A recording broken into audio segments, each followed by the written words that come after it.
खाटू श्याम मंदिर राजस्थान के सीकर शहर से 43 किलोमीटर दूर खाटू गांव में मौजूद हिंदू मंदिर है। ये मंदिर भगवान कृष्ण और उनके शिष्य बर्बरिक से जुड़ा तीर्थ स्थल है। भक्तों का मानना है कि मंदिर में बर्बरिक का सिर है, जो महाभारत काल के महान योद्धा थे। उन्होंने महाभारत के युद्ध में कृष्ण के कहने पर अपना सिर काटकर दे दिया था। उन्होंने भगवान कृष्ण से वरदान हासिल किया कि कलयुग में भक्त उन्हें उनके ही नाम श्याम से पूजेंगे, जो कि उनका मंदिर खाटू गांव में मौजूद है। इसलिए देश दुनिया में उन्हें खाटू श्याम कहा जाता है। ये सब आप में से ज्यादातर लोग जानते होंगे, लेकिन क्या आप जानते हैं कि उनके महारथी दादा कौन थे, उनके भाई कौन थे, उनके माता पिता कौन थे? बर्बरिक की मां ने उनसे वचन लिया था कि हारते हुए पक्ष की ओर से ही लड़ना। इसलिए उन्होंने पूछे जाने पर श्री कृष्ण को बताया कि वह पांडवों और कौरवों में हारते हुए पक्ष की ओर से ही लड़ेंगे। इसलिए अब उन्हें हारे का सहारा कहा जाता है। बर्बरिक को कुछ ऐसी सिद्धियां थी कि वह पलक झपकते ही महाभारत का युद्ध लड़ रहे सभी योद्धाओं को एक बार में मार सकते थे। श्री कृष्ण ने परीक्षा लेने के लिए उनसे कहा कि एक तीर से पेड़ के सभी पत्ते भेद कर दिखाओ, तो बर्बरिक ने सभी पत्तों को छेद दिया। इसके बाद उनका बाण श्री कृष्ण के चारों ओर चक्कर लगाने लगा, क्योंकि उन्होंने एक पत्ता अपने पैर के नीचे दबा रखा था। बाद में उन्होंने ब्राह्मण का रूप बनाकर बर्बरिक से शीश दान मांग लिया। वचन से बंधे हुए बर्बरिक ने अपना सिर दान कर दिया। कौन था महाभारत का सबसे बड़ा योद्धा? खाटू श्याम के बारे में कहा जाता है कि उन्होंने शीश दान करने से पहले श्री कृष्ण का विराट रूप देखा और महाभारत का पूरा युद्ध देखने की इच्छा जताई थी। इस पर श्री कृष्ण ने उनका सिर रणभूमि के नजदीक एक पहाड़ी पर रख दिया। उन्होंने वहीं से पूरा युद्ध देखा था। महाभारत का युद्ध खत्म होने के बाद सबसे वीर योद्धा की तलाश शुरू हुई, तो बर्बरिक से फैसला मांगा गया। उन्होंने कहा कि श्री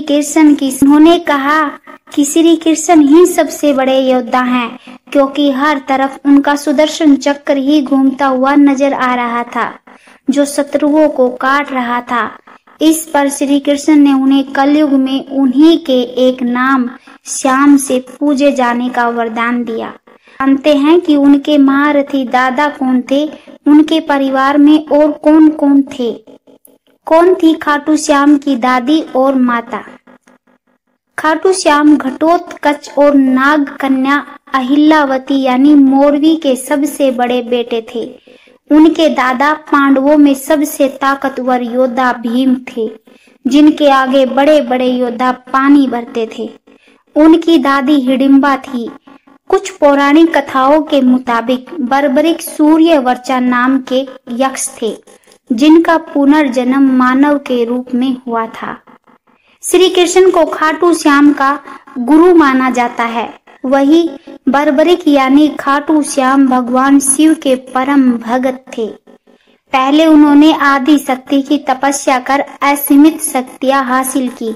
फिर गुरु श्री कृष्ण की आज्ञा पर महादेव की घोर तपस्या कर 3 अभेद बाण हासिल किए। इसलिए उन्हें 3 बाणधारी भी कहा जाता है। को अग्निदेव ने अपना दिव्य धनुष वरदान में दिया था। बर्बरिक के भाई कौन थे? युद्ध में क्या हुआ? महाभारत में खाटू श्याम यानी बर्बरिक के 2 भाइयों का जिक्र मिलता है। अंजनपरव और मेघवर्ण उनके भाई थे। दोनों ने महाभारत के युद्ध में भाग लिया था। युद्ध में दोनों भाइयों ने बड़ी वीरता का परिचय दिया। युद्ध के 14वें दिन कर्ण के हाथों भीम के बेटे घटोत्कच, गुरु द्रोणाचार्य के बेटे अश्वत्थामा के हाथों अंजनप्रव और वनसेन के हाथों मेघवर्ण का वध हुआ। श्री कृष्ण ने क्यों बर्बरीक का शीश मांगा था? पौराणिक कथाओं के मुताबिक जब श्री कृष्ण ने बर्बरीक के पास सिर्फ 3 तीर देखे तो उपहास उड़ाते हुए कहा कि महाभारत का युद्ध 3 तीर से जीतोगे। इस पर उन्होंने बताया था कि उनका एक ही बाण महाभारत का युद्ध खत्म करने के लिए काफी है।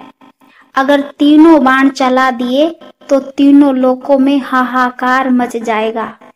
उनके ऐसा बताने के बाद ही श्री कृष्ण उनसे पीपल के पेड़ के सभी पत्ते छेदने को कहा था।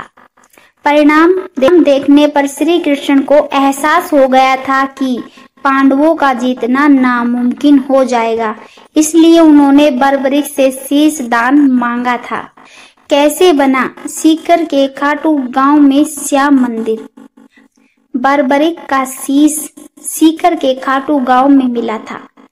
कहा जाता है कि खाटू में जहां बर्बरीक का सिर दफन था वहां रोज एक गाय आकर खुद ही दूध बहाती थी।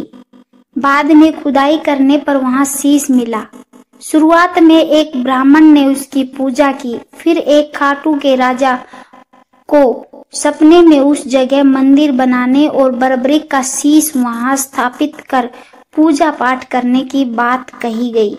राजा ने उस जगह पर मंदिर बनवाया और कार्तिक महीने की एकादशी को मंदिर में शीश को सुशोभित किया गया। आज भी इस दिन बाबा श्याम का जन्मदिन पूरी धूमधाम से मनाया जाता है। मूल मंदिर 1027 में रूप सिंह चौहान और उनकी पत्नी नर्मदा कंवर ने बनाया था। मारवाड़ के शासक दीवान अभय सिंह ने 1720 में मंदिर का जीर्णोद्धार कराया।